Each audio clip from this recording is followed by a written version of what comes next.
Olá, seja bem-vindo a mais um podcast do nosso canal Entre Líderes. Fazendo parte do nosso canal, falar é fácil.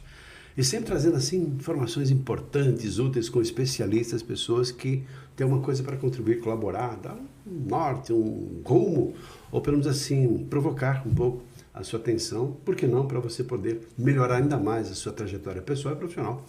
E dessa feita aqui, tendo o prazer de receber a Sônia Reiterman. Seja muito bem-vinda em nosso podcast, Sônia. Obrigada, prazer é todo meu. Obrigada pelo convite. Enorme prazer estar aqui. Por aceitar o nosso convite.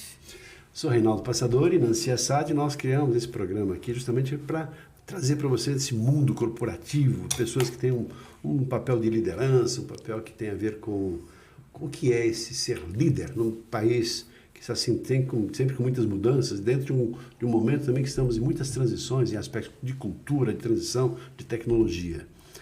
E nesse contexto, eu gostaria primeiramente de pedir para você, Sônia, que você falasse um pouco sobre você, quem é a Sônia Reiterman, um pouquinho da sua trajetória profissional, né? Como é que é ser uma head tão importante no contexto de recursos humanos?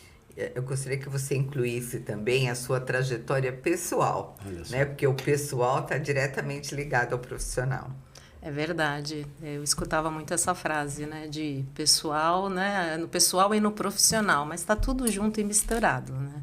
Eu sou a Sônia Reiterman, eu tenho aí mais de 20 anos de carreira dentro do RH, sou portuguesa, nascida em Portugal, vivi na Alemanha, vim para o Brasil pequena, na oportunidade, meu pai na época veio para trabalhar na Volkswagen e acabamos ficando aqui no Brasil. Hoje me considero brasileira, casada com brasileiro, tenho uma filha brasileira e me considero brasileira aí com muito orgulho. Uma carreira aí sempre tive no RH, um RH generalista e um RH que eu tive a oportunidade de também passar por várias fases do RH. Né, momentos assim, desde da época quando o RH era um departamento pessoal, né, onde eu olhava só processos, folha de pagamento, benefícios e legislação, né, e administração de salários também. Verdade, verdade.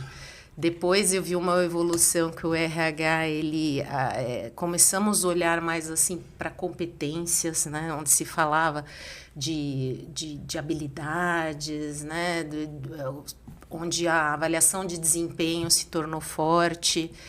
E foi um movimento até interessante, porque pegávamos as competências, né, para atingir os resultados. Depois passei por momentos onde começou-se a falar de cultura. Acho que tem aquela famosa frase ali que a cultura come a estratégia, né, no café da manhã. Isso foi no início dos anos 2000, se eu não me engano, 2006 precisamente. Cultura come o café, como é que é? Come a estratégia no café da manhã. É uma frase bastante interessante, comum, muito usada em recursos humanos. Só para reforçar, né? Começo de conversa, assim, então, como é que é mesmo? Só para reforçar. A cultura come a estratégia no café da manhã. Exato. Ou seja, então a cultura passa a ser mais importante do que o próprio processo estratégico. Essa era a ideia antes. Sim, porque não adianta nada você ter uma estratégia linda, maravilhosa, se você não envolve as pessoas, não está dentro da cultura, porque às vezes, dependendo, vai que você está lá numa cultura tóxica, de uma liderança que não acredita, né, na estratégia. Então não adianta nada a estratégia. E a sua visão hoje? Você acha que ainda continua prevalecendo esse pensamento com verdade ou tem mudanças em relação a isso? Olha, é um trabalho de formiguinha. Primeiro, a empresa ela precisa entender primeiro o que é a cultura, né? Porque a cultura ela é uma coisa que é vivida e não é de um dia para outro dia, né? Não é assim, vamos montar, vamos seguir os valores, eu quero todo mundo que seja voltado para resultados ou que seja voltado para a inclusão, mas eu quero assim, para o mês que vem, daqui a 2 meses e pronto, top goela down. Não é assim. Deixa eu te fazer uma pergunta que eu acho que é um grande desafio, né? Cultura organizacional. você tem pesquisas, você tem uma série de coisas para poder levantar, pesquisa de clima. Sim. Mas eu acho que a principal ferramenta é a comunicação.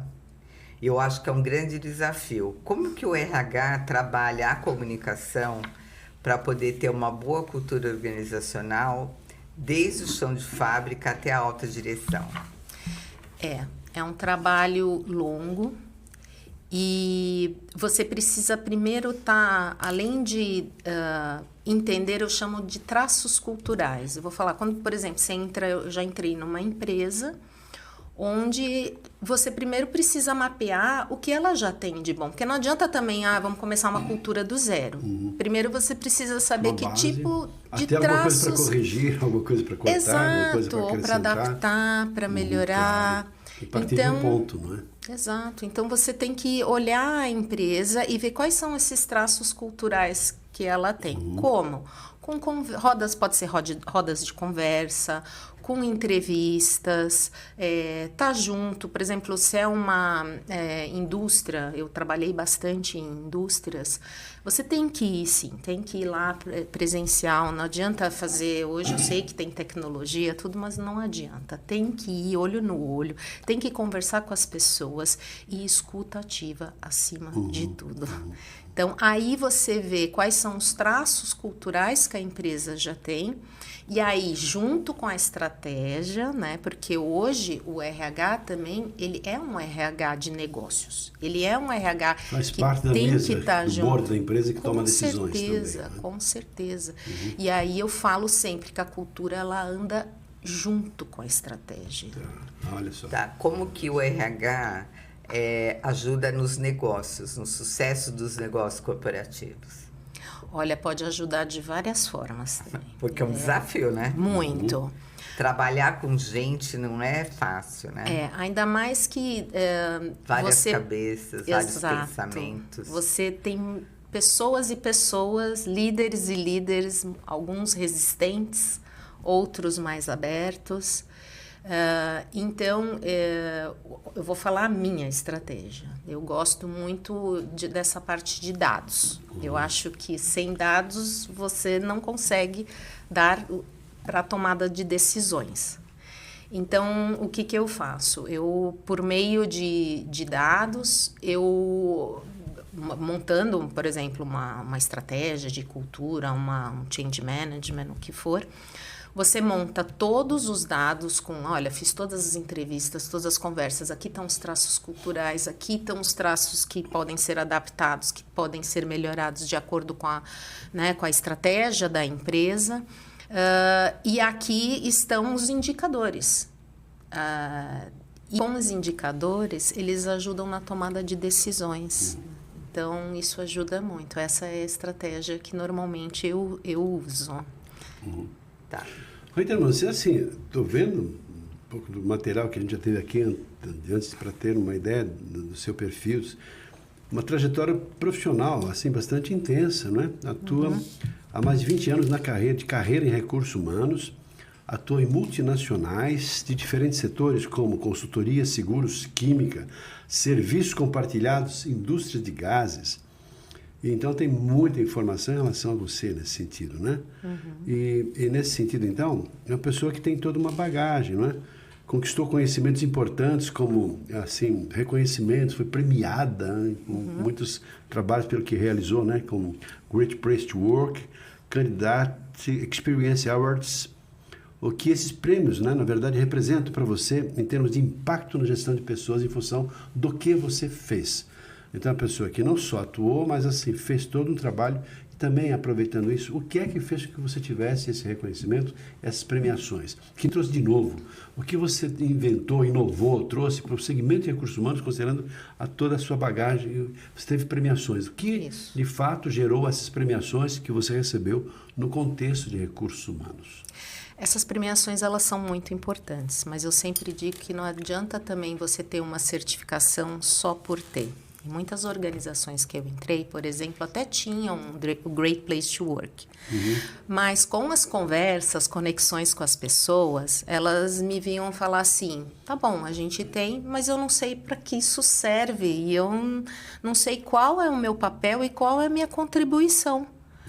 Aí eu sempre penso comigo, tá bom, então vamos fazer, né, você ficar parte, né, dessa premiação. Como é que você faz isso? Ouvindo as pessoas, tendo uma escuta ativa e vendo o que realmente as dores e o que a gente pode melhorar. Isso é um exemplo do Great Place to Work, que eu até fiz, né? Grupos, eu ensinei, eu brinco, eu falo, os líderes a serem líderes, né? Porque o RH tem esse papel, que ele é fundamental, ajudar a mostrar os líderes com ferramentas, mas não fazer o papel deles, né? Ajudá-los a serem líderes, isso é uma coisa. Outras certificações até que eu consegui com melhorias. Essa do Candidate Experience Awards é uma certificação de recrutamento e seleção, onde candidatos são bem tratados, né? Onde eu tenho um indicador que eu uso bastante, que é o NPS, que é a experiência do candidato num processo de recrutamento. E com isso, foi aí que eu levei essa certificação. Tem uma outra certificação que eu tive recentemente, que ela é muito importante, que ela chama Great People Mental Health, que tem a ver muito com o que está acontecendo hoje em dia, que é a saúde mental. Sim. Então, e já como tinha é que essa visão antes, a fazer um trabalho específico antes? Hoje a NR1 está sendo muito falada, discutida, mas lá atrás eu já falava isso, né? E eu falava assim, vamos trabalhar essa parte, vamos trabalhar a saúde. Eu falo que saúde não é ausência de doença. Saúde, você olha para a saúde mental, saúde física, saúde social, até saúde financeira. Então, foi aí que eu fui trabalhando todos esses pilares, fiz muita coisa, muitas ações em cima disso, uma curiosidade em relação que até a isso, nos levou isso. Às vezes, assim, uma pessoa traz com tanta inovação, essa visão visionária, essa postura visionária que você tem, e então você quer implementar algumas ideias, como muitas pessoas não são criativas. E como é que foi a receptividade, como é que foi, assim, por onde você passou, a aceitação, e de que maneiras as pessoas também que estavam coordenando lá os heads da organização das urnas, e são várias as empresas pelas quais você passou, né? Atuou na McKinsey, Willis Towers Watson, Huntsman, TMF Group e Master Gases, né? Isso mesmo. São grandes empresas, então, claro, são empresas não necessariamente brasileiras, empresas multinacionais. Isso. Você até do seu idioma, que você domina, fala alemão, inglês e outros, que mais? Espanhol e o português. Claro, português, de Portugal e do Brasil, então tem essa distinção ainda. Como é que então foi a receptividade, a aceitação, contextos, quando você apresentava ideias, certamente inovadoras, lá atrás, em relação a isso que está acontecendo hoje? Como é que as pessoas acolhiam isso, principalmente os heads, né, os presidentes e CEOs das organizações? Você falou bem, eu trabalhei a maior parte que falam em modelos matriciais, que é assim, você tem muitos chefes, né? Então, você tem que defender a sua ideia para 1, 2, 3, né? E essas ideias, elas são defendidas, lógico. Primeiro você escutando as pessoas, as ideias que são postas na mesa e escutando de fato, genuinamente. Eu ouvi muito falar em programas até de ideias onde não acontece nada com essas ideias. Então, é você mostrar para as pessoas que você ouviu. E aí você leva essas ideias, de novo, com os fatos e dados, né, dos KPIs, né, e dando...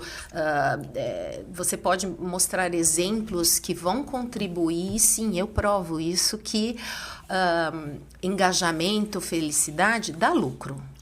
E você consegue provar isso por meio de produtividade, sabe? Aumentar a produtividade. E com esses fatos e dados que eu falo, People Analytics, você leva para os stakeholders e fala assim, olha, essa ideia gera isso de produtividade e com todo o plano, lógico, o plano estratégico, você leva antes de só falar. vendendo bem a ideia e as pessoas comprando, eu só te falo que isso só dá no sucesso. Então... Aí, nesse sentido, sabe? Então tem por trás disso toda uma estratégia para você mostrar por A mais B de que a implementação desses sistemas vão gerar um retorno positivo, não só em termos de marketing, de imagem, de branding para a empresa, mas também em própria lucratividade. Eu chamo do EVP, né? Que é Employee Value Proposition, né? Que é a força da marca. Então, exemplo, você tendo um Great Place to Work, você tendo um Great People Mental Health, mesmo antes da pessoa entrar na empresa, ela já olha, poxa, já tem tudo isso, é uma atração. E também é uma forma de retenção, apesar que eu não gosto muito da palavra retenção, né? A pessoa, eu falo, ela tem que querer ficar na empresa. Eu escuto muito querência, né? Então, a pessoa tem que ter querência de ficar. Então, com tudo isso, você consegue fazer uma estratégia, que eu falo que é a estratégia do engajamento, onde as pessoas queiram vir e queiram ficar. Sônia, a gente está falando de pessoas, né? Mas nós estamos num momento onde a gente fala muito da posição da mulher no mundo e nas organizações. Como é que você vê isso? Como é que você trata isso? Porque tem diferenças de cargos, diferentes de salários. Como que é isso e como foi isso na sua experiência? Esse é um caminho que ainda tem, eu falo... muito caminho do caminho, né? Foi redundante, mas para se trilhar.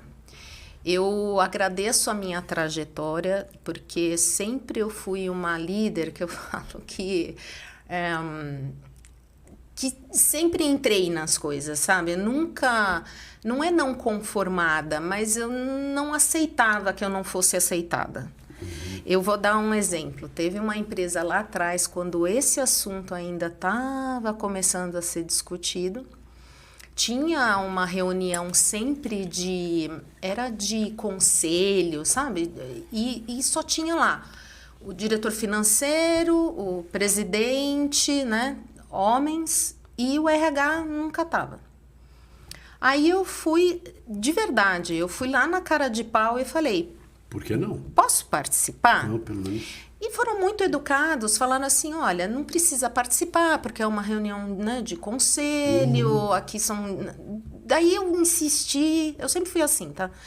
Insisti e falei assim, tá bom, mas eu posso ir para aprender? Tá. Boa, essa é boa estratégia. Você que isso é um estrategista, né? Você pode de um jeito, de outro jeito. Né? Posso ir, você vai pelas bordas. Vocês estão tão bons, tão Isso. interessantes. Pelo menos, né, o máximo que vai acontecer mulheres, só você de mulher. Só. Eu era a única mulher ali. Tá. E aí eu comecei a participar dessas reuniões. E aí foi aos poucos também. Eu mostrando alguns resultados na área de RH, algumas propostas. Lembro até hoje que eu fiz uma proposta de fazer um programa de reconhecimento. E eles gostaram muito. E aí foi implantado e deu muito certo. Que é esse programa? Era um programa simples, porque às vezes eu falo também, não precisa ter muito dinheiro, né, fazer coisas assim, né, exorbitantes, que era um programa onde eu envolvi todos de reconhecimento e a cada mês qualquer funcionário podia indicar qualquer outro funcionário, aí tinha as categorias, na época a gente usou os valores. E aí, no mês, as pessoas recebiam automaticamente um certificado. Aí, depois, em cada trimestre, a gente tinha um grupo onde todas essas pessoas que foram reconhecidas, a gente escolhia 5 e dava um certificado mais alguma premiação.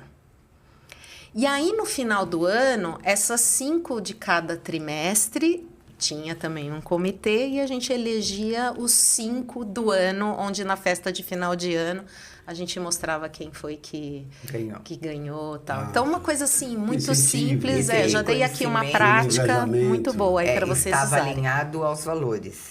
Nesse caso, era alinhado aos valores e competências. Usamos competências também. Tá? E curioso isso que você falou, em função até da própria valorização do profissional de recursos humanos, principalmente dos heads de recursos humanos, ao longo do tempo. Porque antes, quando assim, tinha lá aquele Gerbal Pascoal, do chefe do pessoal, e de repente assim, na medida em que também os profissionais de recursos humanos foram se fortalecendo e se preparando, passaram a fazer parte da mesa. Por quê?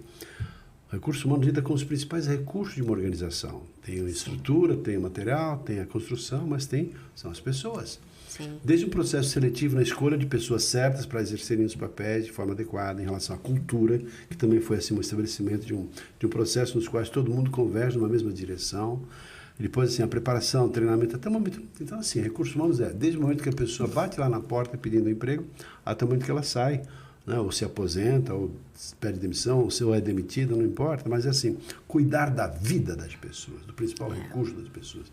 E quanto mais uma pessoa, você demonstra isso pela prática, dessa consciência, da valorização do ser humano e das pessoas. Ou seja, ainda mais no mundo, com tantas, né, diversidades, diferenças, ainda mais agora, né? E uma mulher, dentro de uma empresa praticamente machista, com tantas resistências, quebrando barreiras, com toda a sutileza, com todo o jeitinho, com toda a feminilidade, rompendo barreiras, chegando lá e fazendo o que você fez. É claro que tudo é possível, né? Ainda mais assim, nesse papel mesmo de você. Sônia tem uma característica interessante. A Sônia, ela é portuguesa, morou na Alemanha, então domina o português de Portugal, depois da Alemanha, e casada com um brasileiro, mora no Brasil. Ou seja, tem essa visão internacional também, que é um ponto importante nesse contexto. Sim. Até do aspecto da mulher, em relação até a essa cultura que você tem, que é uma cultura tripartite, se pode dizer assim, ou em país, mas de falar vários idiomas e ter atuado em empresas multiculturais, com toda uma divergência de ideias no Brasil, onde temos ainda muitas limitações em termos de até da própria valorização da mulher, voltando ao que a Ana se trouxe agora como uma referência. É um mundo diferente, né? Já fui responsável também por outros países, como o RH. Quais países na América Latina, na América Central e no Caribe. Então, assim, culturas totalmente distintas. Então, você passa uma mulher muito disputada no mercado, né? Com toda essa bagagem, toda a cultura, todo o conhecimento. Parabenizo você por isso. Eu tenho ainda uma pergunta, né, na questão da mulher. Tá. Como que você lidava com a questão de cargos e salários das mulheres que tinham as mesmas posições que os homens? Porque as mulheres reclamam, né? Que elas ganham menos, que às vezes elas fazem a mesma coisa e não têm o mesmo cargo. É questão de análise, tá? Quando você faz uma estrutura de cargos e salários, você não olha, né, para gênero, você não olha para nada. Eu olho para o mercado, eu olho em que contexto eu estou, em que indústria né, eu estou, e daí que eu monto toda a estrutura salarial da empresa. E aí você não olha nada, né? Você simplesmente olha lá a posição, exato, você olha a posição, em que nível está, e aí você segue, desde a contratação até no caso de uma promoção. Isso é uma praxe normal de mercado? Então, é que como eu trabalhei na maioria das vezes em multinacionais, em empresas, né, médias até, eu acredito que aí tem muito trabalho a ser feito. Eu acredito que muitas, principalmente em empresas menores, aí tem que ser feito um trabalho grande aí. Entendi. Tem muito chão. Interessante. É que eu tive a sorte, tá? De ter a liberdade e de poder estruturar isso e implantar isso. E você tinha muita dificuldade para vender as suas ideias que gerassem custo para a empresa? Você sempre tem dificuldade. Aí você tem que ir com aquele famoso ROI, mostrar qual é o benefício. Sim. Tem ideias, lógico, que não eram aceitas, não foram para frente, mas aí você vai insistindo, você vai montando. É aquela história, dando jeitinho, piano, você vai montando um pensamento italiano, devagar. Você vai longe, assim, a pedra, né? Como é que é? A água tanto bate até que fura, né? Você quer uma ideia simples? Quando eu entrei numa empresa, todo mundo, todo ano, dava a ideia de dar o day off. Day off, que é aquele dia, né, livre e tal, do aniversário. E nunca foi implantada. Aí eu, né, aquelas, né, por que. Por que nunca foi implantada? E nunca ninguém sabe me responder. Ué, não sei, eu sempre dou a ideia, mas ninguém me ouve. Mas foi a coisa tão simples. Eu fui pro presidente e falei assim, olha, não vai fazer diferença, é um dia no ano. Estruturei um plano, falei, olha, é no mês, aí se cair no sábado e domingo, sabe? Fiz toda uma regrinha. Pelo contrário, vamos vender isso muito bem, vai ter um retorno que as pessoas vão ficar, você vai ver, mais felizes. Tá bom, pode implantar, simples assim. No dia que eu anunciei isso, que foi num desses town halls, o pessoal bateu palma. Então, assim, para você ver, coisa pequena que faz toda uma diferença. É que engajamento, motivação e uma série de benefícios que vem. Claro, a contrapartida. Espera-se com isso também que a pessoa, em função dessa alegria, dessa felicidade, esteja mais envolvida e também entregue para a empresa um pouco mais do seu esforço. E as pesquisas provam isso, que as pessoas são mais produtivas. Né? Então, eu tenho uma curiosidade. No meu tempo, né, de executiva, era comum as empresas bancarem cursos de pós-graduação, especialização. Hoje, como é que funciona o mercado? Isso é uma prática ou hoje, se o colaborador quiser, ele que arca com esse custo? Hoje isso diminuiu bastante. Eu não vejo assim tanto a empresa oferecendo. Se ela oferece com uma contrapartida. Vou dar um exemplo. Ok, você quer fazer um curso de pós-graduação, porém, eu não te pago tudo, mas você tem que ter por exemplo, uma assiduidade, notas, e tem que estar em linha com o que é a sua posição.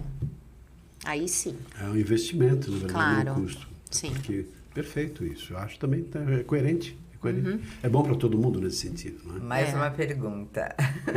Nesse mundo feminino, né? Sim. As suas equipes normalmente eram mais compostas por mulheres ou você tinha também homens?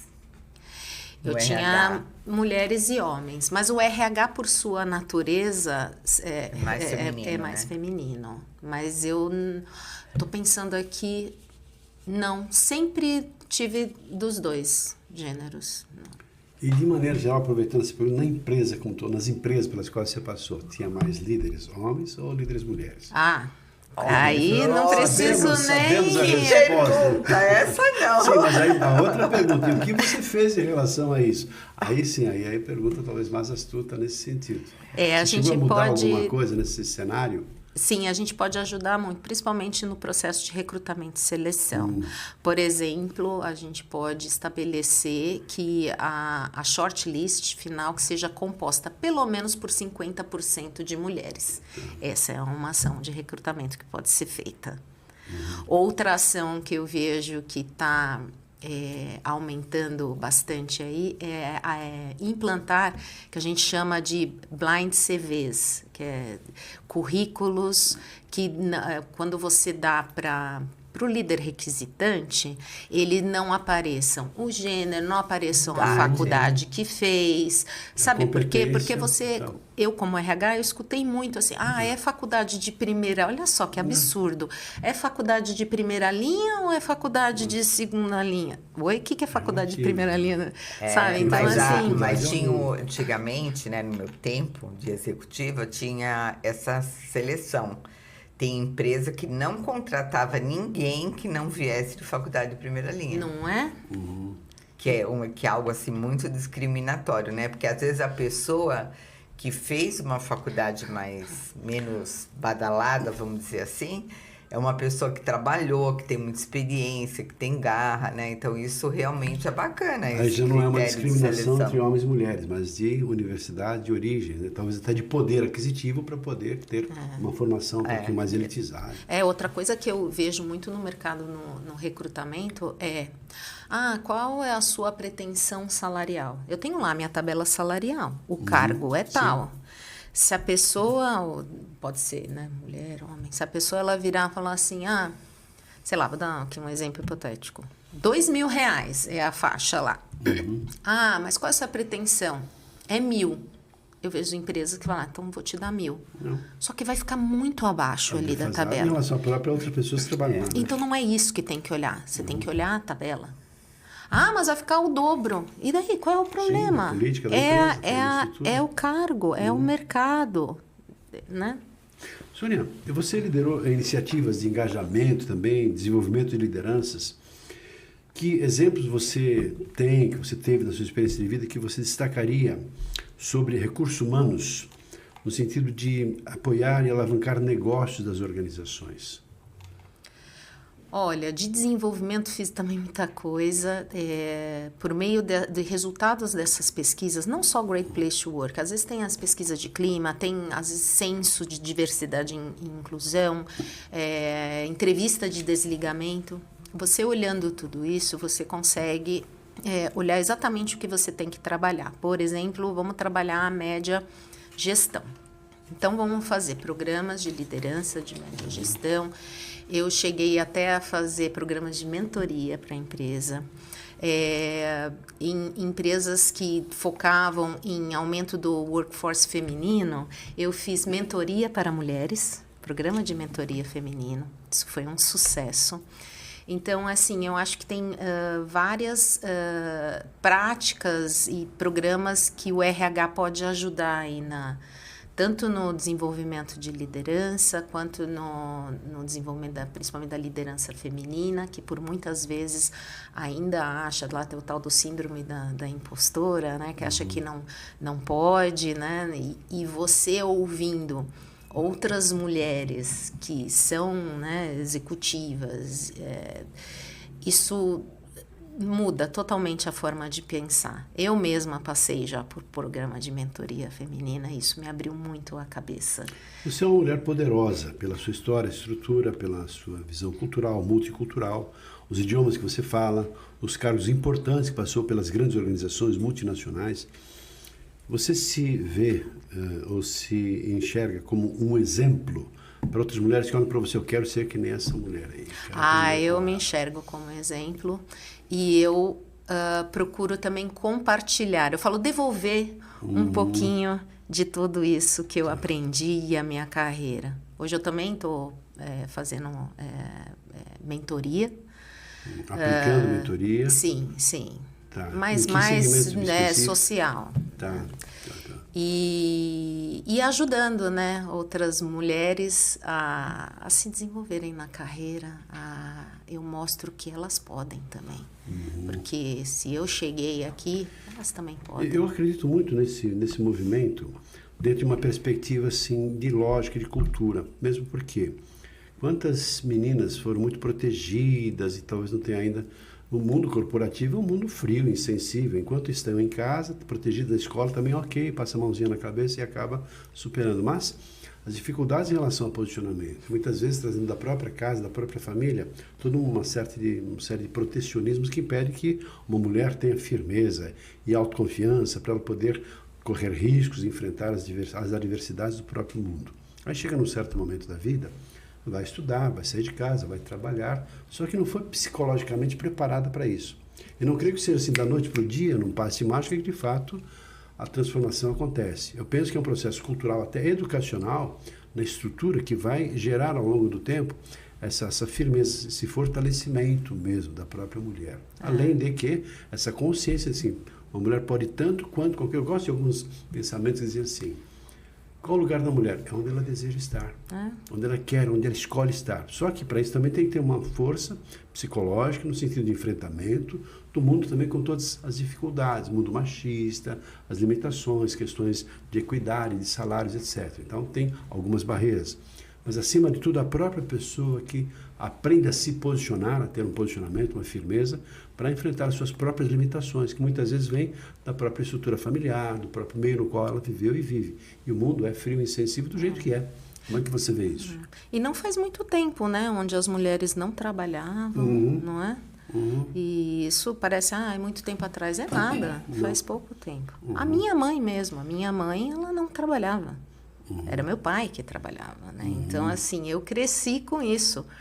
Mas na minha carreira eu agradeço muito a minha base, porque eu, com esse meu jeito, né, de curiosa, de não sei o quê, né, eu comecei até em hotelaria. E corajosa também, verdade. Não adianta ser curiosa, mas o meu medo impede que eu saia um pouquinho de casa. O prédio lá do hotel estava construindo, aí eu entrei no meio da construção e falei assim, você precisa de gente aqui para trabalhar? Então, assim, eu sempre fui assim. E o meu segundo emprego foi logo de cara a McKinsey, que é uma empresa muito estratégica, sabe? Voltada, né, para processos. Né?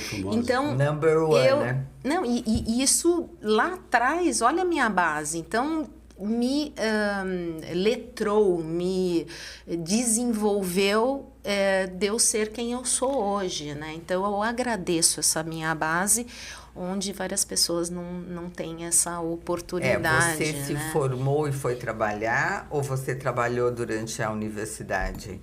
Eu trabalho desde os meus 14 anos. Olha aí. Não por necessidade, por estilo. Sim, por estilo mesmo. Nunca... Você é filha única? Não. Somos em 3 mulheres. Ah, legal. Bom, então assim, Tinha um bom exemplo, né? O teu pai, o baita executivo, das né? 3 mulheres, quem era a líder? Vou perguntar. Assim, não, todo mundo era em algum momento. Mas assim, você fala, desde pequena eu sempre fui assim, sabe? A Maybelline, fazia as dancinhas, eu era que fazia dancinha lá pra escola. Fazia a escolinha, eu era professora. Eu imaginava aí, porque parece que está no sangue, né, esse lado da liderança. Há os grupos de recursos humanos, que tem os 2 principais, assim, que é a BRH, depois tem também o que é o Gestão RH, lá do Renato Fiocchi, outros, que são esses grupos que criam essas condições de interação entre profissionais de recursos humanos. Você participa de grupos de recursos humanos, CONAR, etc., enfim, como é que é essa visão, essa experiência sua com grupos informais que congregam profissionais de um determinado segmento, em especial de recursos humanos? E até uma dica que eu dou, participem, né, desses grupos, eles são muito bons para, além de networking, de aprendizado. Ontem mesmo eu estava na Ticket, junto com a BRH, foi falado de cultura e trabalho remoto, não remoto, que agora está esse movimento, né? Volta, não volta, Então, participar de grupos, eu falo, é muito importante para você estar se letrando. Recentemente também fiz um curso de inteligência artificial. O negócio você estar sempre em movimento. Mesmo eu agora estando em transição, eu não paro. Então, você tem que estar sempre aí em movimento, coisas, conexões. Né? Olha eu aqui hoje, no podcast. E como é que é a Sônia profissional e a Sônia, vamos dizer, dona de casa, né? Como é que você lida com marido, filhas, atividades domésticas? Como que é isso? Dona de casa não, porque lá em casa todo mundo é dono de casa, dona de casa. Todo mundo faz. Lá não tem essa, não. Normalmente a mulher, ela manda, ela lidera de alguma forma, mesmo que ela não faça, e a última palavra é do marido, né? Sim, senhora. Aliás, elas têm uma história assim, que é mal educada ainda. Né? Sai daí, debaixo da cama. Já vou, não, ao contrário. Assim, já vou, deixa eu terminar primeiro de lavar a louça, de varrer a casa, depois eu faço isso. Ainda fala grosso ainda. Né? Experiência própria. Verdade, pior é que é. Não, as famílias, eu falo, é muito importante, né? É o alicerce, né? A sua filha tem quantos anos? Ela tem 26 já, tem uma já filha fez mulher. Universidade? Já. Formada em biotecnologia. Meu Deus! Não, mas ela foi para a área médica e gosta de pesquisa, olhar essas duas... Nada a ver, né? Não. Mas ela falou pra gente, olha... Coisa que eu não quero ser, porque o pai da área financeira, a mãe do RH, falou, eu não quero ser isso, não. E foi para a área... Né, de química, biologia, que não tem nada a ver com a gente. É importante a pessoa fazer aquilo que gosta. Muito. São 2 caminhos para a felicidade. Fazer aquilo que gosta ou aprender a gostar daquilo que faz. Exato. Não tem jeito. Você falou agora há pouco em relação nessa fase de sua vida de transição de carreira e tal. E, é claro, todo mundo passa por isso. Quem está, ainda mais quem está no mercado, está sempre mudando, ainda mais no mundo tão controverso e difícil ou até desafiador como estamos vendo agora. Então, uma pergunta assim para você. O que um futuro lugar no qual você vai trabalhar, vai ter de benefícios em trazer uma pessoa tão especial, tão culta, tão experiente como você, para fazer toda a diferença em recursos humanos e também no contexto até da lucratividade e sucesso da empresa? Eu falo que eu tenho um perfil que gosta de transformar. Não me dê coisas prontas, que é só para continuar e manter do jeito que tá. Não.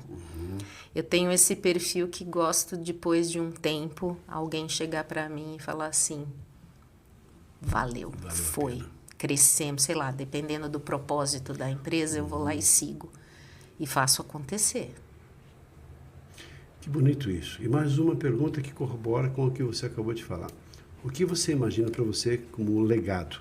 Lá na frente, lá daqui a, sei lá, 20, 30, 50, com tantos anos que você tiver olhado para trás e fala assim, o que eu deixo de positivo por onde eu passei, que assim é a minha marca, aquilo que de fato assim foi tão bom para mim e para todo mundo que tive o prazer de conviver? De ser inspiração. A Nancy falou sobre mulheres, esse legado que eu quero deixar, de alguém virar e falar assim, poxa, eu pensava que não podia e eu posso. Muito legal isso. Mais uma coisinha assim, talvez ainda mais profunda ainda. Quais os valores, pelo menos uns 3 ou 4 ou 5 fundamentais que dão um alicerce para essa postura, para deixar esse legado? Que você sou assim, tem esses valores, para mim são fundamentais, dos quais não abro mão, que são inegociáveis. Olha, coragem é um. Eu sou uma pessoa muito adaptável também. Então, coragem, adaptabilidade, resiliência nos tempos atuais e sempre estar em movimento, procurando ver tendências, olhando para frente, né? Porque eu falo, passado ele te molda, né? Mas com o passado eu também consigo olhar para frente. Hoje em dia se fala muito de propósito, sim, sentido para a vida e felicidade. Como é que é isso para você? Como é que você leva isso para o mundo corporativo? Como que as pessoas podem aprender a ter isso para ser mais felizes? Propósito não é uma coisa assim, sei lá, vamos mudar o mundo, nada. Às vezes o propósito é uma coisa simples. É você poder tocar na vida de alguém. É você poder fazer a diferença na vida de alguém, né? O RH, ele cuida de pessoas. E tem até, mas é RH de negócio, mas tem aquela famosa frase do Simon Sinek que fala assim,